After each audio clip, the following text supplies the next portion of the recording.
muchas gracias. Muchas gracias a todos. Espero que todos estén bien. Lo que hablaremos luego es de qué es la invasión perineural. Realmente lo que es que cuando vemos tumores que están, digamos, llegando a la cobertura de los nervios, eso es lo que es la invasión perineural. Pero de realmente es tener diseminación intraneural. Piensen en algo difícil que para nosotros es que puede ser contiguo o puede tener lesiones saltadas, puede ser visible radiográficamente o puede que no. Y de hecho voy a hablar algunos de los signos de invasión preanular temprano que desafortunadamente son clínicos. Puede que tarde mucho tiempo en poder verlo en una resonancia magnética. Puede progresar en la dirección anterógrada o retrógrada y creo que las histologías más comunes que sabemos que causan invasión perineural son los carcinomas adenocísticos, los tumores de las glándulas salivales, cánceres cutáneos que son particularmente de gran riesgo y los carcinomas de células basales. Estas son las histologías más comunes donde nos piden que persigamos esos nervios. Los tumores avanzados de la nasofaringe a veces se pueden presentar con parálisis de los pares craneales y los senos paranasales y las cavidades nasales. Podemos ver invasión perineural en cualquiera de los nervios, pero los más comunes que creo que vemos en la práctica clínica son de la segunda y tercera rama del nervio trigémino, así de los dos tercios inferiores de la cara y el par craneal facial, o sea, el 7.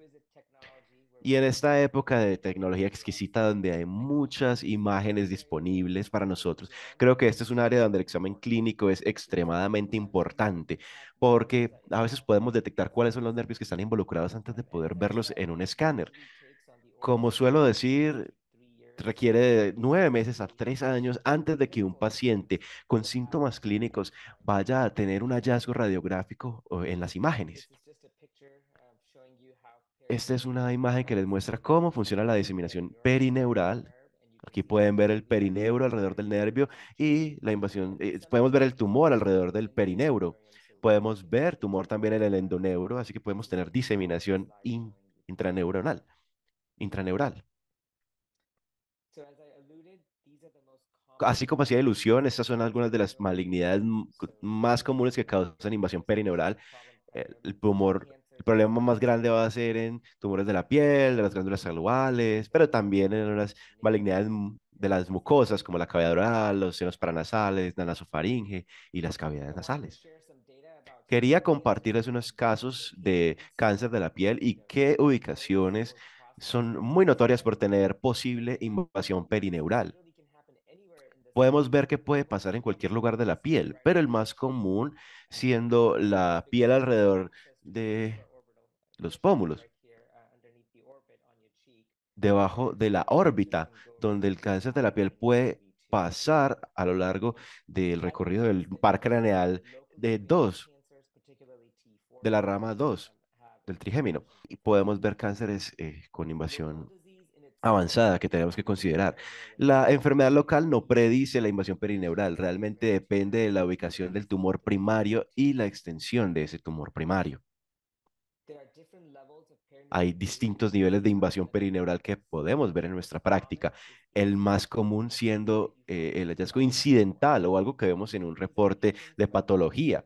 Son pacientes que no tienen síntomas clínicos ni hallazgos radiográficos. Somos nosotros viendo el reporte de patología, ya sea un reporte MOS o de una cirugía de glándulas salivales donde vemos que se encontró invasión perineural.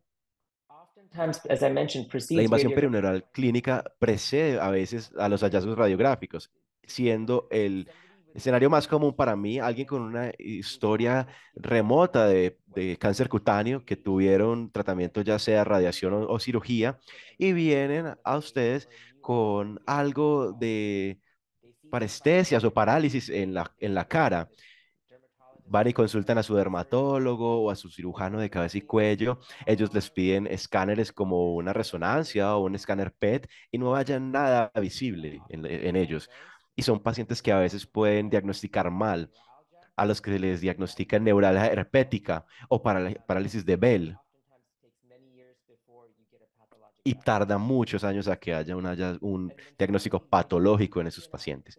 Y ciertamente la invasión perineural radiográfica son pacientes que ya han tenido esos hallazgos clínicos y se puede encontrar algo en las imágenes.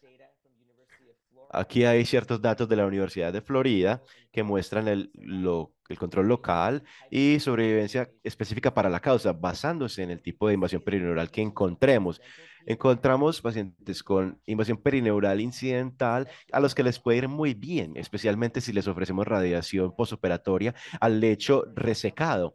E incluso una cobertura generosa de ese lecho puede tratar mucho de la invasión perineural, pero ciertamente puede haber pacientes que vienen con invasión perineal clínica, donde el control local baja significativamente porque ahora tenemos que asegurarnos de que estamos tratando muy bien los recorridos de los nervios. Y también hay invasión perineal radiográfica, donde podemos ver que si alguien tiene hallazgos en las imágenes, pues a menudo yo les digo, su enfermedad es tratable, pero generalmente no se puede curar a menos de que esté confinada a un área limitada de compromiso en esas imágenes.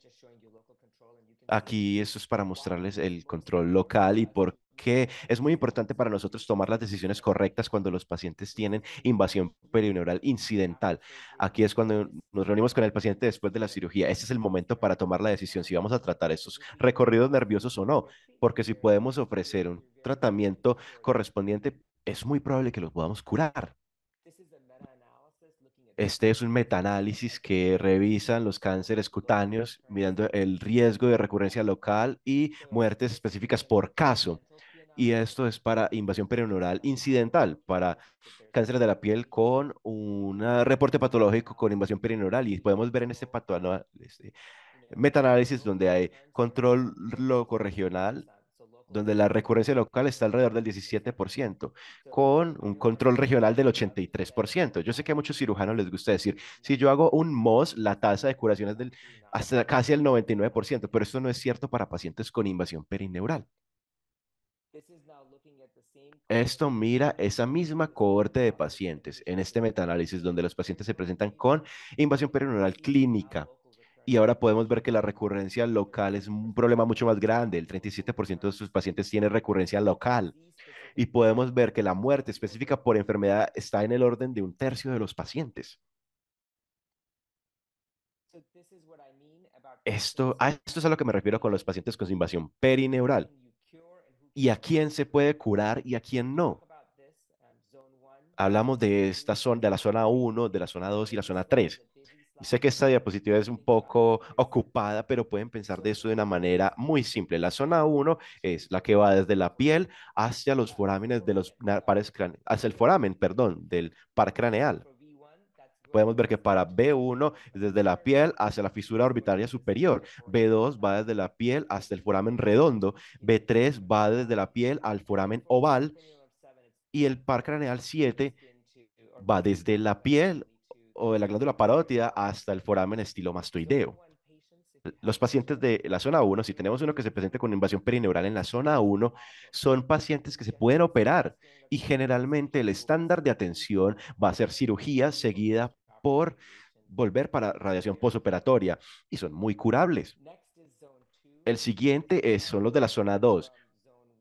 Van desde la zona 1 intracranealmente, desde el nervio trigémino que va a la cisterna de los ganglios gasserianos y para el nervio facial vemos que va a ir desde el segmento mastoideo,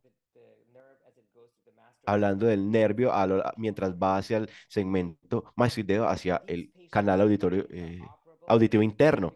Creo que estos pacientes se pueden tratar con mucha habilidad, con un cirujano de cabeza y cuello que esté cómodo operando en este entorno, pero puede haber mucha morbilidad en estas cirugías. La realidad es que solo un tercio de esos pacientes van a poder recibir cirugía en un entorno clínico. La mayoría de esos pacientes no van a poder tener la cirugía. Y la zona 3 es finalmente cuando esa enfermedad va desde la parte intracraneal hacia el tallo cerebral. Cuando ya vemos que va al tallo cerebral es algo inoperable, quizás tratable en la era moderna, cuando hay buena paliación, pero no los vamos a poder curar. Una de las cosas a tener en cuenta con eso es que el uso de la inmunoterapia Cuando vemos pacientes que hemos tratado, digamos, hace 5 o 7 años antes del uso rutinario de inmunoterapia versus hoy en día cuando alguien se presenta con invasión perineural y añadimos inmunoterapia, vemos que estos pacientes van a vivir más. Creo que con radiación efectiva e inmunoterapia para ayudar a tratar la enfermedad microscópica, son pacientes que están en un mejor, mucho mejor lugar de lo que estábamos hace 5 o 7 años. Así que sintámonos optimistas de lo que nos sentíamos hace años, especialmente si a los pacientes les podemos dar inmunoterapia. Esto les muestra sus datos de nuevo, son los pacientes en términos de sus resultados con invasión perineural. Vemos que la supervivencia total es encima del 64% y la supervivencia específica por enfermedades del 75%. Vemos que el control loco regional está en el orden del 62% con tratamiento efectivo. Son pacientes que tienen su cirugía y definitivamente radiación definitiva o posoperatoria. Y cuando esos pacientes recurren, vemos que la mayoría van a recurrir, van a tener recurrencia entre los primeros 5 años después del diagnóstico. Para los que tienen de la zona 1, sabemos que es salvable, incluso si los hemos irradiado, a menudo se les puede dar cirugía si no tuvieron cirugía anterior. Y si no los hemos irradiado, podemos añadir la radiación muy efectivamente a dosis curativas y generalmente con esta es la experiencia que las recurrencias de las recurrencias de la zona 2 y 3 generalmente son fatales después de esto. Esto simplemente les muestra la invasión por zonas y su supervivencia específica por zona. Esto les recuerda que la zona 1 es muy curable, la zona 2 cura alrededor de la mitad de los pacientes y los de la zona 3, la supervivencia específica por zona es alrededor de 15%. Y lo que vamos a decir a medida que vamos hablando de cada nervio es cuando los tumores saltan de un nervio al otro. Multiple nerves are Y no involved. debe ser una sorpresa para nosotros. Si hay compromiso de varios nervios, su supervivencia específica por enfermedad va a ser mucho más baja. ¿Cómo tratamos entonces la invasión perineural? Con pacientes con enfermedad microscópica o incidental, generalmente es algo que vamos a encontrar en un reporte de patología. El patólogo no está delineando el nervio, simplemente van a hablar de invasión perineural focal y creo que los pacientes pueden necesitar radioterapia al lecho quirúrgico. Son pacientes que se pueden tratar con un margen bastante generoso con electrones, asegurándonos que tenemos una imagen clínica preoperatoria buena donde sabíamos dónde estaba la enfermedad y poner unos 2, 3 milímetros de margen donde estaba el tumor. Dr. Paraga, I have a question for you. So, this is not in the chat, it's from nerve caliber or the length and depth of the Depende de invasion, or is it la just the like overall profundidad perineural invasion? Because de la sometimes invasión we see perineural, that porque es que a the veces tenemos caliber que el depends on calibre the de ese length nervio of se the growth extiende a spurt. So I definir qué es lo que understand vamos a that hacer. Quería preguntarle entonces esto, doctor. Correcto, yo creo que cuando vemos cosas como la NSCN, vemos el calibre del nervio, que es, por ejemplo, de 0,1 milímetro o 1 milímetro, ese punto de corte que utilizamos, siento que pueden ser de ayuda, pero no quiere decir que no debamos tratar a alguien que no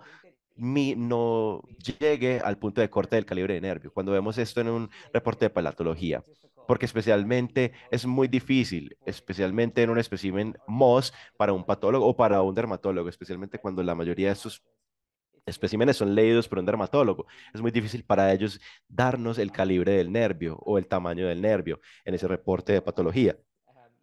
Yo creo que para nosotros, realmente, especialmente si la decisión es añadir radiación postoperatoria al alecho postoperatorio con electrones, siento que debe ser una decisión fácil y no precipitarnos en cuanto al calibre del nervio, simplemente añadir la radiación, particularmente para cáncer escamocelulares y de células basales. Awesome, thank you. Con gusto. En estos pacientes, cuando han tenido invasión perineal incidental, hay situaciones donde deberíamos, digamos, rastrear el nervio. Y verán que hablo de esto seguidamente. Pero obviamente para cánceres de la piel hay dos cosas a las que miro. Si tenemos carcinoma vasocelular esclerosante o infiltrante, eso es algo patognomónico para la invasión perineural. Incluso si el reporte de patología no reporta que hay esto, si vemos la palabra esclerosante o infiltrante, hay que asumir que hay invasión perineural.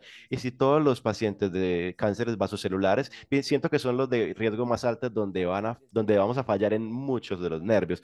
Creo que es razonable al menos tratar electivamente hacia la zona uno. Y tercero, para cáncer de escamas celulares, si vemos invasión perineal microscópica extendida, incluso si el paciente está inmunosuprimido, es un paciente de trasplante de órganos o tiene síndrome de mielodisplásico, sabemos que estas condiciones pueden incrementar el riesgo de recurrencia locorregional. Así que podemos considerar tratar el recorrido del nervio en esos pacientes. Y para pacientes que no son de cáncer de piel, por ejemplo, los adenoquísticos, esos tumores de las glándulas salivales, cánceres nasofaríngeos y de la cavidad nasal y nasofaringe, si tenemos un espécimen patológico que muestra invasión perineural, asegurémonos de tratar los nervios.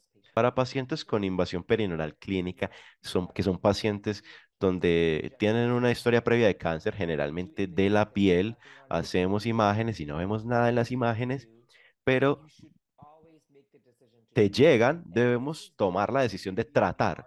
Generalmente es algo muy difícil para nosotros porque no tenemos nada en el escáner y no tenemos una biopsia. Todo lo que tenemos para trabajar es que esos pacientes tuvieron un cáncer previo de la piel en la distribución anatómica donde se encontraba esa invasión perineural. Si alguien tiene esta historia de la frente y ahora se presenta con síntomas de B1, hay que tomar la decisión de tratar. O alguien tuvo un cáncer de los pómulos con síntomas perineurales de B2, hay que tomar la decisión de tratar. Para esos pacientes, por lo menos hay que tratar la zona 1. Y si tienen invasión perineural radiográfica, hay que ir hasta la zona 3. Generalmente vamos hasta el tallo cerebral para cubrir a esos pacientes. Esa es esa misma información que les mencionaba antes para cánceres no melanoma de la piel. Cuando pensamos en rastrear esos nervios, cuando pensamos en carcinomas vasocelulares infiltrantes o esclerosantes y otras cosas que tengan en cuenta son estos factores de riesgo, especialmente en carcinomas escamocelulares, en inmunosupresión, en enfermedad recurrente, en invasión perineural microscópica extensiva en el espécimen patológico y cánceres de la piel avanzados. En San Diego, desafortunadamente, yo hablo de cánceres T10, se los llamo así porque son tan avanzados que están erosando el hueso. Son pacientes de los que electivamente tratamos sus recorridos nerviosos. ¿Y qué dosis? Realmente no hay un consenso. Pienso que es donde los principios de la radiación de cabeza y cuello entran a jugar un papel. Simplemente hablo de tratar el lecho de resección, sobre todo para invasiones perineales incidentales microscópicas. Simplemente sigo las dosis estándares para la piel que ven aquí. Pensamos que cuánto vamos a tratar, qué tan grande es la área, qué tan cosméticamente sensible es esta área y basándome en eso decido si voy a hacer un curso de 6 semanas o de 4 semanas o de 3 semanas y luego escojo el fraccionamiento dependiendo de eso. Así es como vamos a tratar los cánceres de la piel postoperatoriamente en San Diego y también creo que donde ustedes estén, muchos cánceres de la piel que vemos son en pacientes ya edades avanzadas, casi de los 70, 80, 90 años. Son pacientes que si los queremos hacer venir 6 semanas va a ser muy complicado.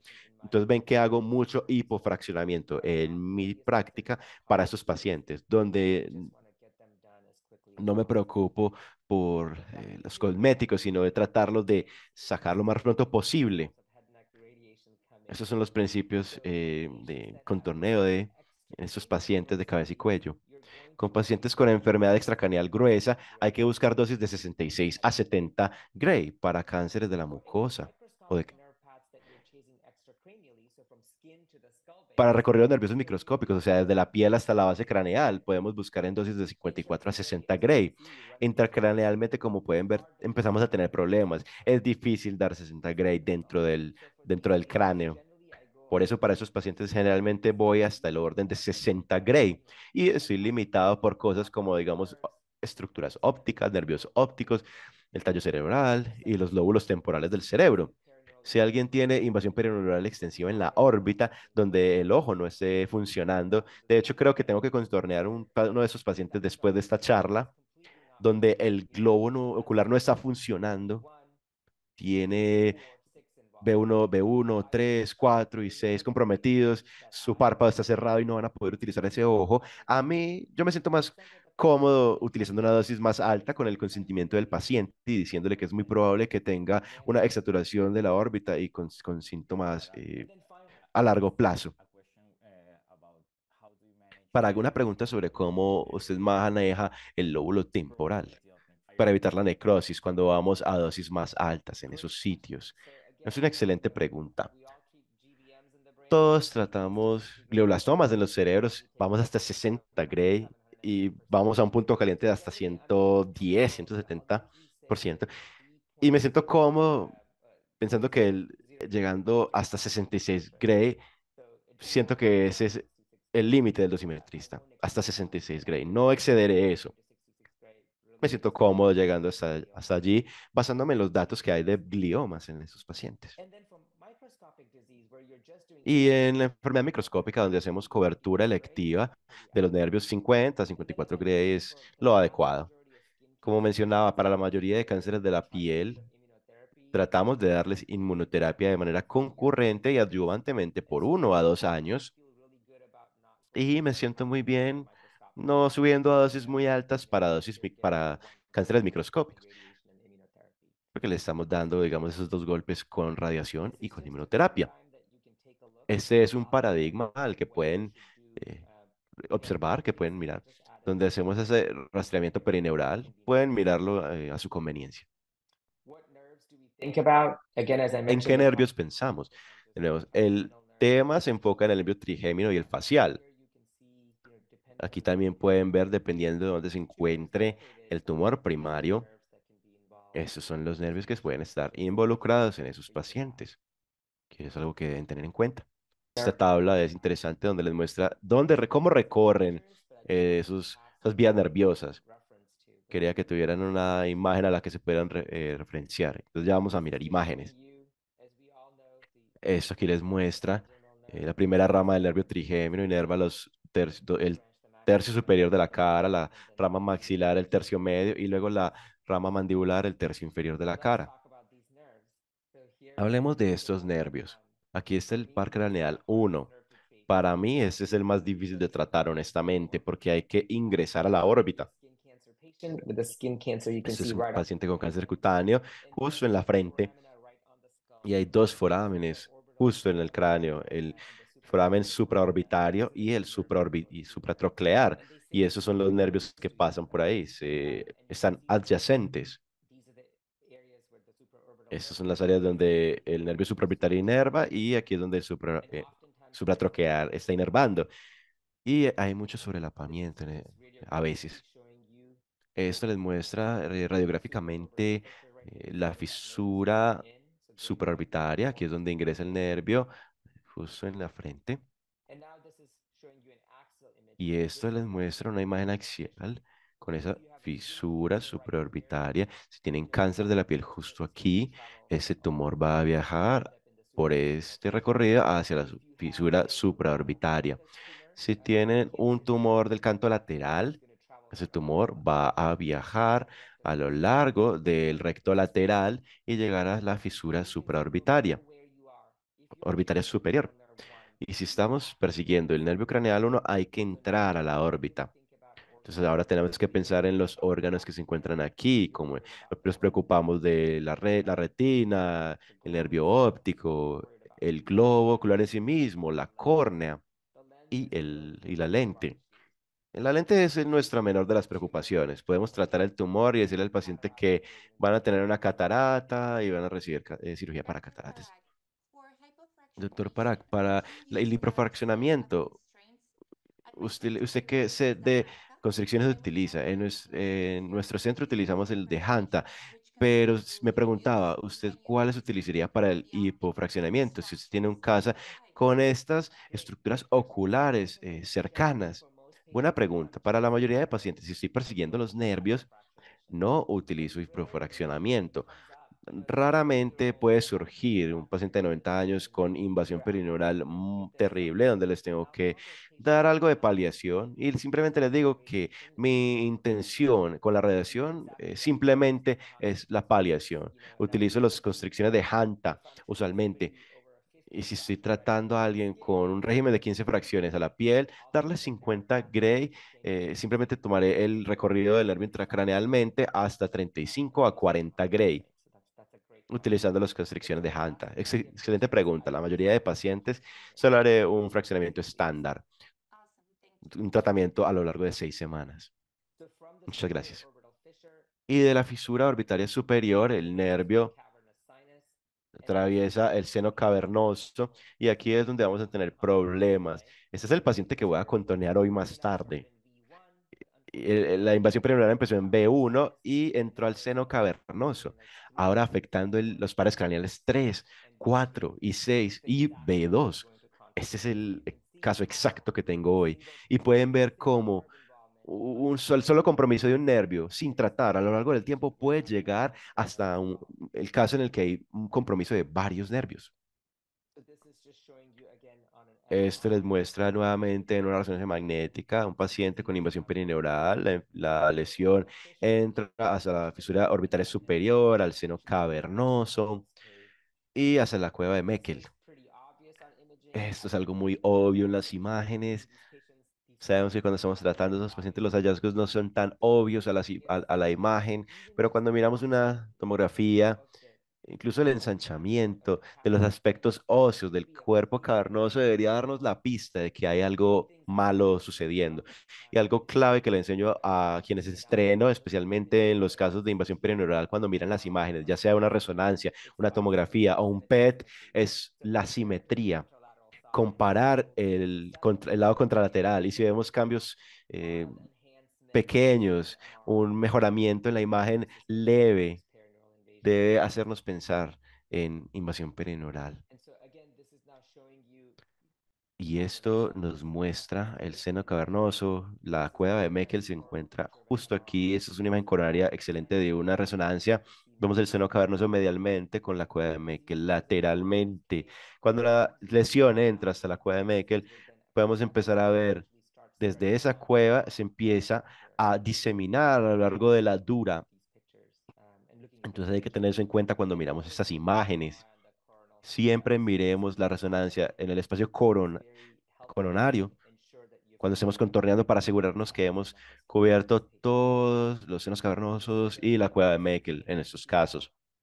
Esta tomografía nos muestra cómo, qué tan difícil puede ser ver cualquier cosa, sobre todo en las imágenes óseas y aquí en una resonancia.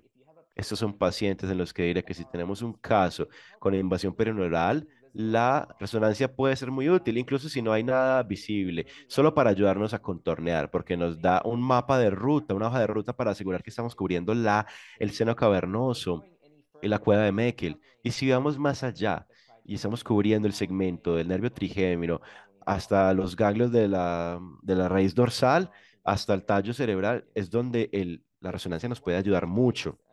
Este es uno de esos casos donde les muestro un paciente con un cáncer de la piel con recurrencia perineural. Podemos ver que aquí hay un bolus. Aquí tenemos el foramen supraorbitario y supratroclear. Vemos que están adyacentes. Y si contorneamos los forámenes, a menudo simplemente contorneo el volumen de blanco clínico alrededor de esa área. Esto aquí les muestra otro paciente donde estamos contorneando el foramen aquí arriba y luego voy a contornear, como pueden ver aquí, el nervio óptico y van a querer cubrir toda esa área grasa retrovulvar, que es donde vemos el discurso de ese nervio. Esto les muestra la musculatura de la órbita, donde, para que vean anatómicamente dónde va a estar. Y lo que verán es que típicamente a medida que contornean estos casos van a contornear la entrada y la salida y luego van a cubrir toda el área. No se demoren mucho contorneando dentro de la órbita, simplemente los forámenes. Si pueden contornear la fisura orbitaria superior y la entrada, por donde viene esto, van a estar cubriendo todo ese espacio graso retrovulvar. porque el tumor se puede escurrir por ahí y vemos que el nervio óptico va a estar justo en el campo para que ustedes lo vean. Cuando lleguen a la fisura suborbitaria superior, van a contornar posteriormente hacia el seno cavernoso. Y pueden ver por qué una resonancia es de gran ayuda para que puedan hacer eso. Pero si no tienen una resonancia, vayan a la ventana ósea y contornen lateral derecho a la cela y van a poder cubrir esa área bien. This is again one of my patients. You can see the patient actually has radiographic PNI. En esos pacientes con invasión perineal radiográfica podemos ver un engrosamiento con lesión gruesa. Vemos un contorno de la fisura, del tumor y un volumen blanco clínico, como lo pueden ver aquí. Ahora ven que ese volumen blanco clínico se extiende hacia la órbita, hacia la fisura orbitaria superior y luego estoy entrando a cubrir el seno cavernoso y quería mostrárselo en una tomografía porque muchas veces no tenemos el lujo de tener una resonancia. Si no, lo pueden hacer con una tomografía muy bien con estos pacientes. Esta es una vista sagital y coronaria para que puedan hacerse la idea de cómo se ve esto llegando hasta el seno cavernoso.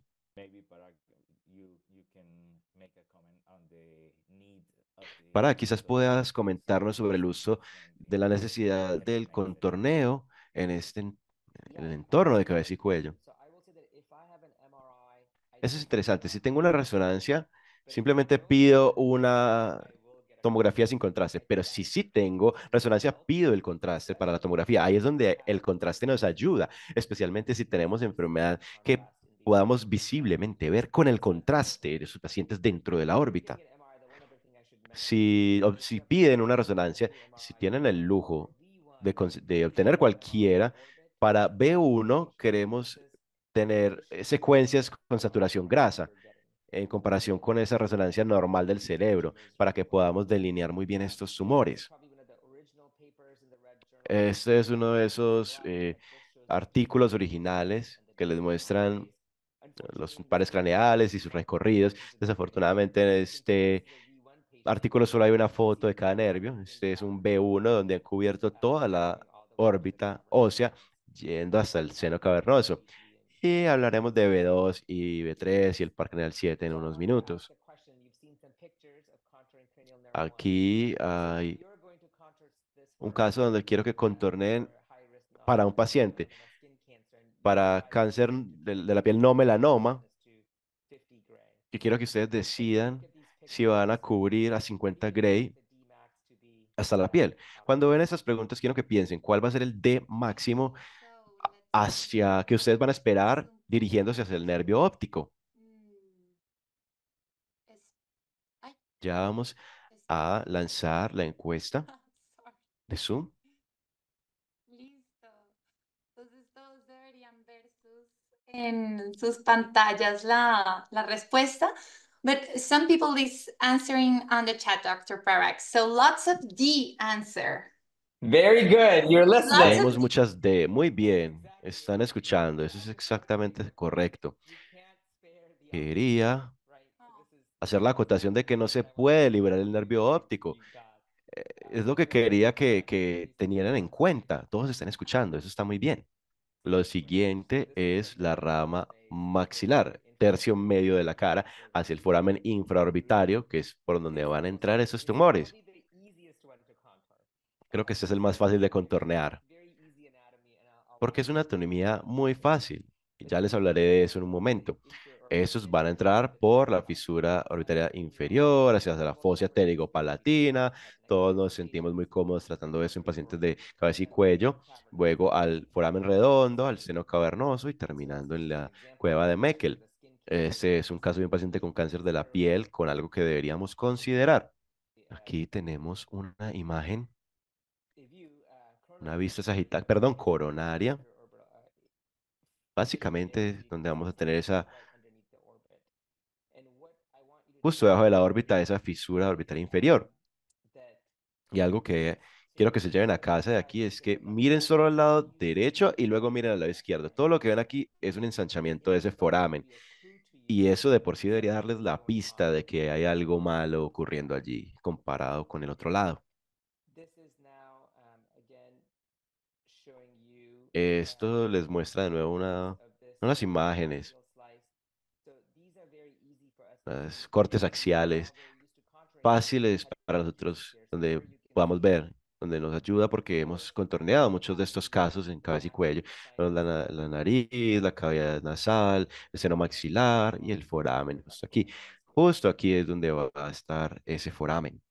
Y a medida que vamos persiguiendo ese foramen del otro lado, típicamente vamos a ir a lo largo de la pared lateral del seno maxilar, aquí alrededor de esto y terminamos aquí en la fosa palatina. Aquí está el foramen redondo y este es el canal de Vidian.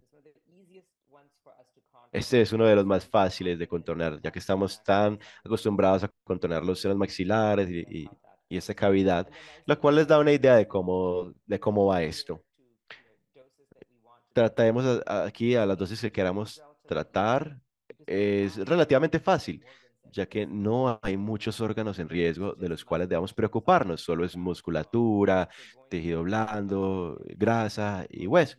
Si vamos a tratar lesiones gruesas en este recorrido a 70 Gray, no es un gran problema. Esto va de la fosa pterigopalatina hacia el seno cavernoso. Esto va hacia la cueva de Meckel, donde nos podemos hacer una idea de dónde termina. Y aquí hay un ejemplo de un paciente donde podemos encontrar ese mismo tipo de concepto, donde tratamos comenzando desde la piel. Aquí vemos unos contornos en el pómulo. Si fuese a tratar eso, yo agregaría un bolus aquí, porque vemos que va hacia la fisura, entonces serían los contornos iniciales. Y como les mencionaba, yendo lateralmente, pues acá, por esa pared lateral del seno y terminando en la fosa pterigopalatina, justo aquí. Luego vamos a entrar al canal de Vidian. Este es un ejemplo inusual. Este es alguien con un tumor del paladar duro. No vemos muchos de estos. Y aquí, de hecho, denme un segundo. Voy a tratar de mover esto. Voy a dejar de compartir por un momento.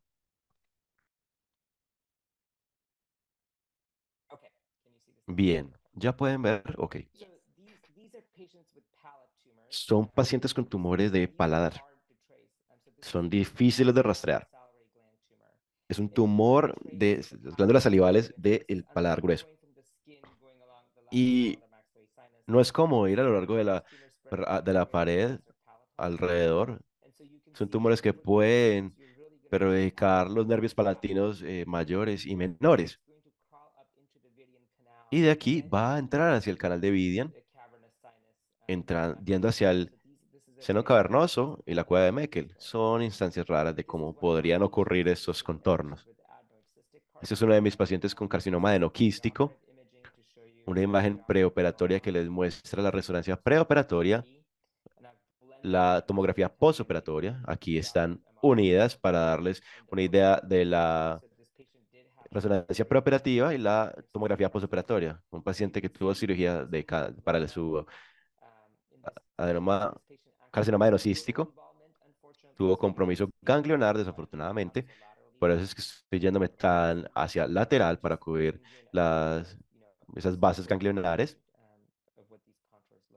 Y así es como se verían esos contornos en estos pacientes, en dirección intracraneal, a lo largo de la fosa pterigopalatina, el canal de Vidian, el seno cavernoso. Y les quería mostrar en los entornos postoperatorios que no se ven tan bien como los entornos prístinos, donde los puntos de referencia óseos ya no se hallan y son difíciles al contornear a estos pacientes. Aquí es cuando vamos más hacia superior, hacia el nivel de la cavidad nasal, hacia la base del cráneo y el seno cavernoso. Y podemos ver, así es más o menos como se ve en este ajuste coronario.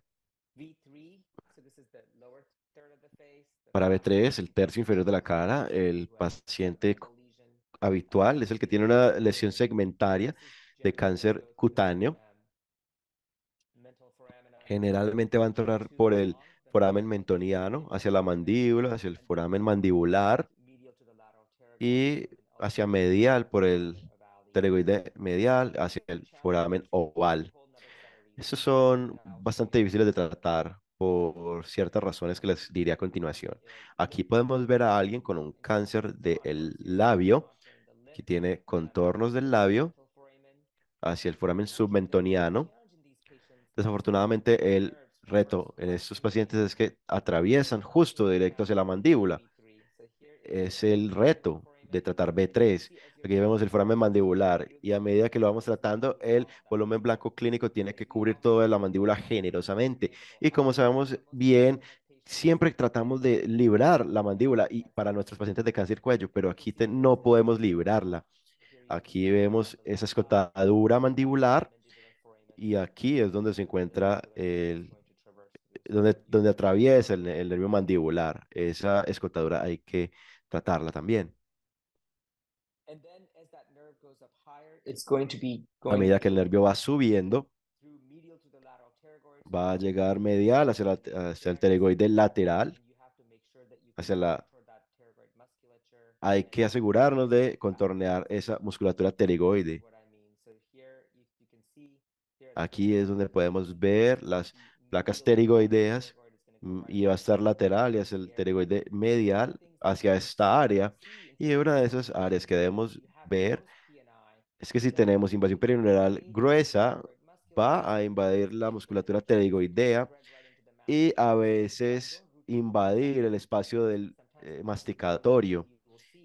Y a veces en estos casos con enfermedad, con lesión gruesa, vamos a ver trismos significativos porque la invasión va a llegar hasta eh, el espacio masticatorio, comprometiéndolo también. En estos casos, cuando estoy haciendo contorneos de B3, me gusta utilizar el contraste. Y antes de que pregunte, doctor David, le responderé por qué. Porque me gusta poder ver esa grasa en ese espacio hacia donde va ese nervio, lo que nos ayuda mucho poder contornear. Y aquí es donde se encuentra esa área medial hacia el pterygoide medial, donde está atravesando el nervio. Luego va a ir hacia el foramen oval. Este es el foramen craneal probablemente más fácil que podemos detectar. Y ahí vemos cómo atraviesa hacia el foramen oval. Aquí, de nuevo, recordemos que el B3 no entra hacia el seno cavernoso, sino que va directo del foramen oval hacia la cueva de Meckel. Entonces hay que asegurarnos de cubrir esa cueva de Meckel. Y cuando pensamos en esos pacientes, no estoy contorneando corte por corte, sino que contorneo todo lo que tengo que cubrir, el foramen mentoniano, el foramen mandibular, los espacios parafaringeos laterales, al pterigoideo medial, contorneo del foramen oval, la cueva de Meckel, y simplemente es conectar los puntos. Hay que ser generosos, al menos utilizando, si estamos utilizando una brocha, utilicemos un grosor de al menos 1 centímetro, o a veces incluso más gruesas. No dibujemos una línea, hay que asegurarnos de cubrir. Recordemos que los nervios tienen ramas no innombradas y hay que cubrir esas ramas que están a lo largo del recorrido de los nervios de estos pacientes. Esto les muestra ese ejemplo de nuevo con ese tumor en el labio, foramen mentoniano, foramen mandibular. Vemos ese contorno generoso cubriendo toda la mandíbula. Y de nuevo vemos ese foramen mandibular contorneado de manera generosa cubriendo toda la mandíbula. Aquí está el foramen oval, con un margen generoso alrededor de él. Este es uno de mis pacientes, mostrándoles el entorno postoperatorio y podemos ver cómo está contorneado de manera generosa, aquí contorneando el hardware, como en este caso, y en el entorno postoperatorio recordemos que es bastante complicado porque se pierden esos puntos de referencia óseos. Este paciente tuvo una mandibulectomía parcial y entonces la simetría puede ayudarnos. Aquí está la escotadura mandibular y aquí lo dibujé donde pensé que podría estar cubriéndolo para este paciente. Esto no está cubriendo el paso hacia esa musculatura pterigoidea lateral. Eso está contorneando lateral hacia el foramen oval. Y aquí es como podemos ver cómo se vería en una vista sagital. Lo último es el nervio facial. Como muchos sabemos, todos sabemos que este nervio tiene muchas ramas. Es fácil cubrir hasta la zona uno porque estamos acostumbrados a contornear la parótida, sabemos dónde está el foramen retrocilioideo. Lo difícil es cubrir la zona 2, el segmento mastoideo de ese nervio. Esto les muestra una persona con un lecho tumoral, con una malignidad parotidea. Y recuerden pensar en los puntos de referencia que vamos a marcar: el foramen estilomastoideo, la porción petrosa del hueso temporal y el meato acústico interno a medida que vamos ingresando. El foramen estilomastoideo se encuentra aquí, como podemos ver, vemos mastoideo, el proceso estilomastoideo, entonces el foramen está justo aquí entre ambos para que podamos contornear justo ahí, lo cual eso les muestra, esto les está mostrando esos cortes. La parte más difícil creo que es contornear la parte eh, petrosa del hueso temporal. Hay que ser generosos a medida que vamos por el foramen estilomastoideo, porque vamos a contornear la mitad anterior del hueso, del mastoideo, del segmento mastoideo justo aquí, porque el nervio atraviesa hacia adentro y hacia afuera. Hace muchos giros. Entonces, For this. So what's the hay cost of que contour? contornearlo. ¿Cuál es el costo de contornearlo? Cuando tratamos a un paciente van a decir que pueden tener déficits conductivos, entonces problemas de escucha. Es una decisión delicada pensar cuán adentro vamos a contornear, pero si hay que tratar el facial, hay que tener consentimiento del paciente para que tenga pérdida auditiva a largo plazo. Quizás no se queden sordos, pero tengan un déficit en su escucha conductiva, en su audición conductiva a largo plazo. Este les muestra ese segundo segmento donde termina justo aquí en el meato acústico interno. Y de nuevo aquí pueden ver la cóclea con Patient. ese meato acústico interno aquí. De nuevo, me parece un reto porque a medida que, bueno, yo no puse una encuesta aquí, pero les haría esta pregunta. Si fueran a tratar esto a 50, 54 Gray, ¿cuál es la dosis que va a recibir la cóclea? Y de nuevo, es una dosis de prescripción, así que no se va a poder librar a la cóclea si toman la decisión de tratarlos. There are communications that you have to worry about. Hay comunicantes que hay que tratar. Hay una comunicación muy especial entre el nervio facial y la rama 3 del trigémino. Esta es la comunicación del nervio auriculotemporal. Y en pacientes con cáncer adenoquístico de las glándulas parótidas, y yo voy a tratar el par craneal 7, tengo que asegurarme de cubrir el nervio auriculotemporal hacia el foramen oval. Y les mostraré eso en un momento. A esto les muestra algo de esa anatomía. Aquí vemos un paciente donde vamos a tratar el lecho parotídeo. Vemos que hay una dosis muy generosa. Aquí es donde se encontraría ese nervio. Es una pregunta que nos encanta hacer a los estudiantes de medicina: ¿qué divide el lóbulo superficial de la parótida y el profundo? Y es el nervio parótido. No está visible en ese nervio. Eso es algo que es difícil de ver en el quirófano. Este les muestra los contornos a medida que vamos discurriendo por el segmento medio del nervio. Aquí vemos nuestro foramen esquilomastoideo. Soy muy generoso al contornearlo, al menos el tercio anterior, sino el medio anterior de ese segmento mastoideo. No hay que ser muy agudos aquí. Esta es la presión petrosa del hueso temporal. Ahí hay que ser generosos para poder cubrir el nervio. Esta es la conexión entre para 7 la rama 3. Aquí es donde cubrimos la porción petrosa del nervio, con el foramen oval justo aquí. Y aquí es donde se hace la conexión entre esos dos. Ahí es donde discurre el nervio auriculotemporal. Eso es algo fácil de tratar. No hay mucha toxicidad si van a ir hacia anterior y cubrir el foramen oval. Es una decisión que se puede hacer para añadir la conexión en estos pacientes. Esto les muestra un caso representativo que yo hice a alguien quien pueden ver tuvo tumor de las parótidas, tratando el lecho parotídeo.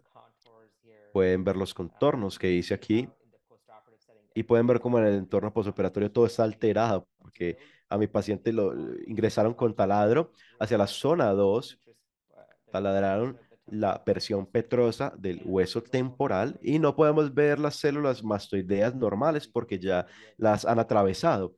Pero aquí se pueden hacer una idea de cómo irían esos contornos. Aquí yo tomé la decisión de cubrir y conectar esa conexión entre el par craneal 7 hacia B3, cubriendo el foramen oval de estos pacientes. Aquí es como podemos ver cómo se ven estos contornos.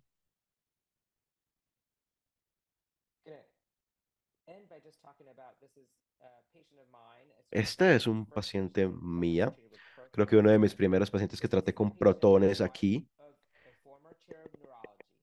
Es la esposa del jefe de neurología anterior. Entonces pueden apreciar qué tan importante era este caso. Una mujer de 68 que llegó con 7 años de progresión de parestesia del lado derecho de la cara, con múltiples diagnósticos errados, incluyendo neuralgia herpética, eh, parálisis de Bell, entre otros.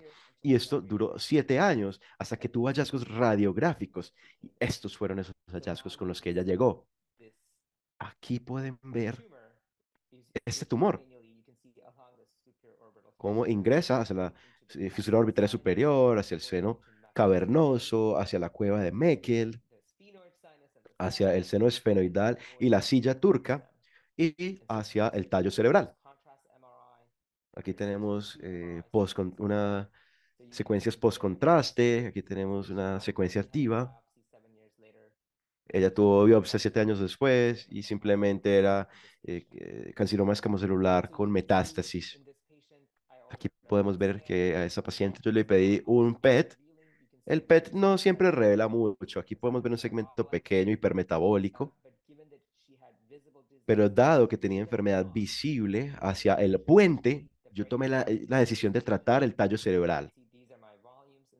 Esos son mis volúmenes muy generosos.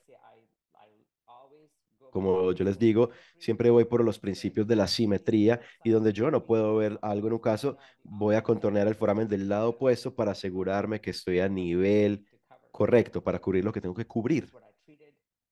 Eso fue lo que traté. Aquí es lo que traté con protones. Esta mujer tenía dolor facial exquisito. Tenía la dosis más alta de gabapentina, antidepresivos tricíclicos. Era como ver a alguien con una neuralgia del trigémino y tuvo una mejora del dolor exquisita. Esto fue antes del uso rutinario de inmunoterapia, así que ella no la recibió. Quería resaltar el reto de lo que pasa cuando hay invasión perineural no tratada. Esta es esta misma paciente 6 meses después de terminar el curso de radiación y hubo metástasis hacia la médula espinal y llegó con compresión.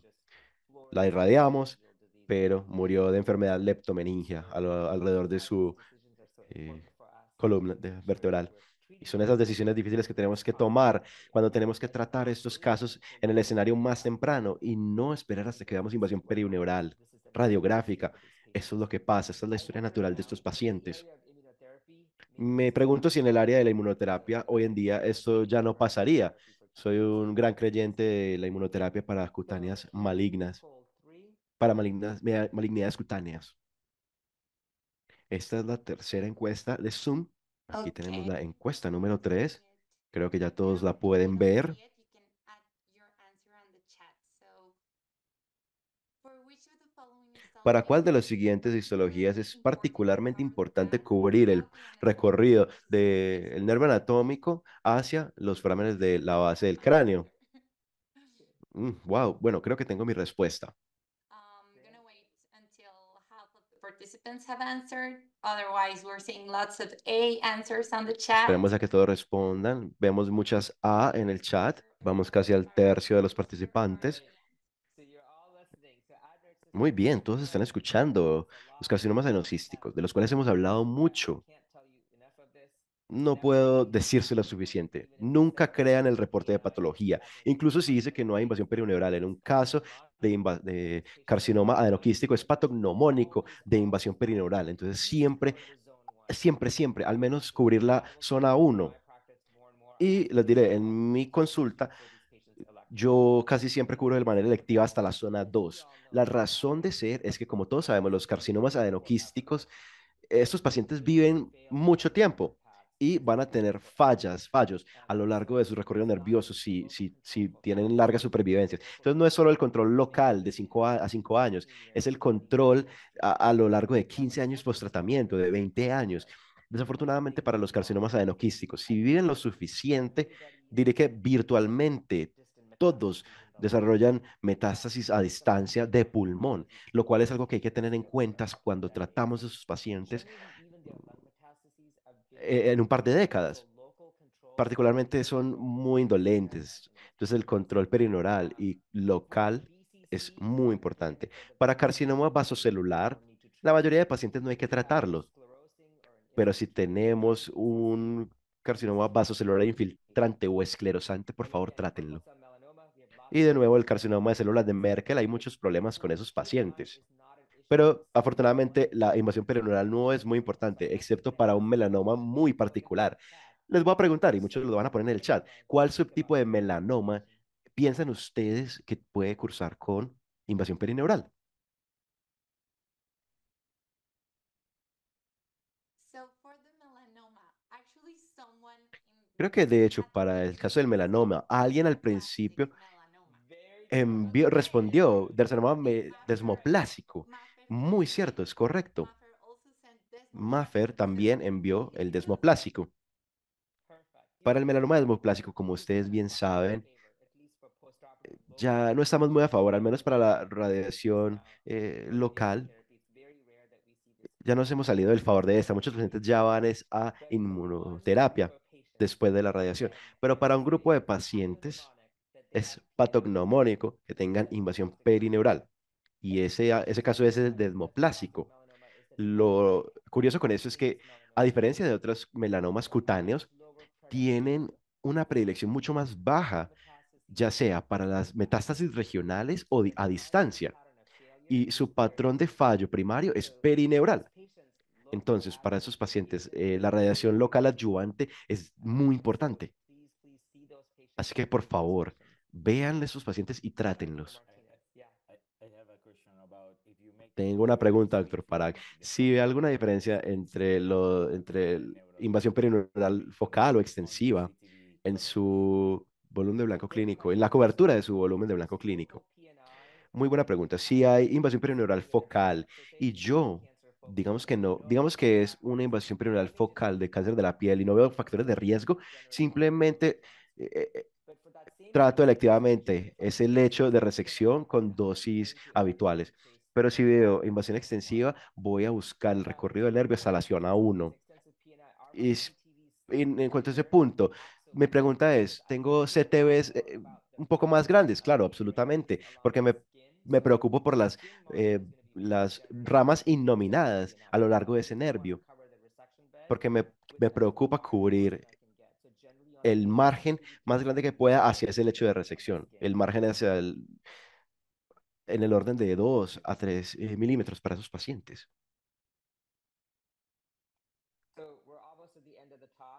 Ya casi vamos terminando esta charla.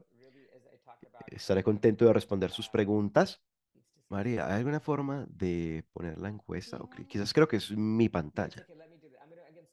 No te preocupes, voy a dejar de compartir pantalla y ya regreso. Okay, perfect. Oh, it keeps coming back. Oh, there we go. I moved it. Perfect. Uh, uh, sorry. There we go. So as we conclude about these patients, so what I would say, Y la conclusión con respecto a sus pacientes. Para los cánceres no melanoma de la piel, en etapas tempranas, cubrir el lecho tumoral con márgenes generosos. Cuando hay carcinomas vasocelulares, infiltrantes esclerosantes, invasión perineal extensiva, si tenemos un nervio nombrado o hay inmunosupresión, por ejemplo, en pacientes de trasplantes de órganos sólidos, de riñón, corazón, pulmón, yo siempre trato el recorrido perineural, porque es que esos cánceres para ellos son muy agresivos. En pacientes con un CLL subyacente, sabemos que el CLL va a incrementar el riesgo de cáncer en orden de 6 veces. Yo lo consideraría también. Para malignidades de las mucosas, si hay invasión perineal focal, cubriré el lecho tumoral con márgenes generosos. Si hay invasión extensiva o hay un nervio nombrado, cubriré el recorrido de esos nervios. Claro que en los pacientes de cáncer nasofaringeo, por definición, siempre cubriremos esos recorridos nerviosos, incluso para los pacientes de T1 y para los carcinomas adenoquísticos, siempre cubro eh, la zona 1, pero generalmente incluso hasta la zona 2 y cubro las conexiones, ya sea B2 a B7 o B3 a B7, las cuales son importantes cubrir también si nos preocupa los riesgos para estos pacientes. Y finalmente, como les decía, el examen clínico y la historia clínica es muy importante. Si sabemos que uno de sus pacientes han tenido cáncer de la piel, que vienen con debilidad facial o parestesias, es cáncer cutáneo hasta que se pruebe lo contrario. Hay que pedir las imágenes adecuadas, tomografía computarizada y resonancia magnética, y si no vemos nada, no ignoremos a esos pacientes. Tratemos esos pares craneales, al menos. Cuando tengamos la invasión perineal clínica, sin hallazgos radiográficos, al menos tratemos B1 y B2 hasta el seno cavernoso, la cueva de Meckel, hacia B1 a B3, hacia el canal auditivo interno de B7. Es el momento de ser agresivos con esos pacientes para asegurarnos que estamos evitándonos un problema más grande a futuro. Y para invasión perineal radiográfica, estos son los peores casos. Si tenemos enfermedad que solamente llega a la zona 1, sabemos que son curables. Con zona 2 hay que discutir con el cirujano porque la cirugía después de la radiación y luego la radiación les da la mejor posibilidad de cura. Y sabemos que la zona 3 es resecable, pero con mucha morbilidad y toma mucha habilidad. Es donde hay que discutir qué tan anatómicamente probable se pueda tratar el caso y hacer buen equipo con el cirujano, ya sea que se vaya a realizar cirugía o no. Y los vamos a tratar con radiación. La mitad de estos pacientes van a poder ser curables. Las tasas de curación de la zona 3 son muy bajas. Vemos una supervivencia total muy baja. Generalmente son fatales. El problema general para esos pacientes es la enfermedad a distancia, que se extienda hacia el tallo cerebral o que haya metástasis que discurra. Si hay compromiso de la zona 3, voy a cubrir el tallo cerebral. Sé que esto nos puede poner nerviosos, tratamos de liberar el tallo cerebral, la mayoría de pacientes de cáncer, pero nosotros tratamos gliomas del tallo todo el tiempo. Y si vamos a tratar a esos pacientes, hay que hacer todo el tallo, al menos hasta 50 Gray.